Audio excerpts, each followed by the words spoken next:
Welcome to my another blog video. তো এখন আমি আর বর বেরিয়ে পড়ছি একটা জন্মদিন বাড়ি যাবো বলে। ওই আমার নাচের ক্লাসের একজনের জন্মদিন, তো তাই জন্য এখন যাচ্ছি হচ্ছে ওই বাড়িতে বোনদেরকে নিতে। দুই বোনেরও নিমন্ত্রণ রয়েছে, তো তাই জন্য এই যে দুই বোনও চলে এসেছে। আজকে দেখো তিনজনেরই আমাদের ইয়েলো ইয়েলো ম্যাচিং হয়ে গেছে। তো দুই বোনকে নিয়ে বেরিয়ে পড়লাম বার্থডে বাড়ি যাওয়ার জন্য। আর আজকের একটা গাড়িতে 4 জন উঠেছি, ওই নিয়ে আজকে আমরা সবাই মিলে হাসাহাসি করছিলাম। আমার বর তো যেতে যেতে গাড়ি দাঁড় করে দিয়েছিল, নামতে বলছিল যে নেমে গিয়ে হেঁটে যেতে, কারণ ওনাকে খুবই লজ্জা লাগছিল 4 জনকে নিয়ে বাইক চালাতে। যা করতে করতে পৌঁছে গেলাম হচ্ছে নিমন্ত্রণ বাড়িতে। এ বাড়িতে গিয়ে দেখছি যে বার্থডে গালের সাজাগোজা কমপ্লিট হয়নি, এখনও সে সাজুগুজু করে চলেছে। তো তারপর বনু তাকে গিফটগুলো দিয়ে দিল।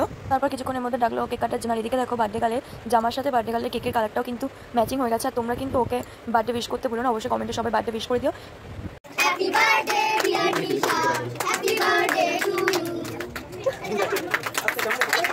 কেক কাটা হয়ে যাওয়ার পর দিয়ে গেছিলো কেক। তারপর বেশিক্ষণ দেরি না করে খেতেও বসে পড়েছিলাম, কারণ ওদের বাড়ি দিয়ে আমাদের বাড়িটা ছিল অনেকটা দূর, আর যারা নাচের ক্লাসে এসেছিল সবারই বাড়ি অনেকটা দূর। তো তাই জন্য তাড়াহুড়ো করে বেঁধে বসে পড়েছিলাম সবাই মিলে। তো তাহলে চলো টাটা, দেখা হচ্ছে নতুন কোনো ভিডিওর সাথে।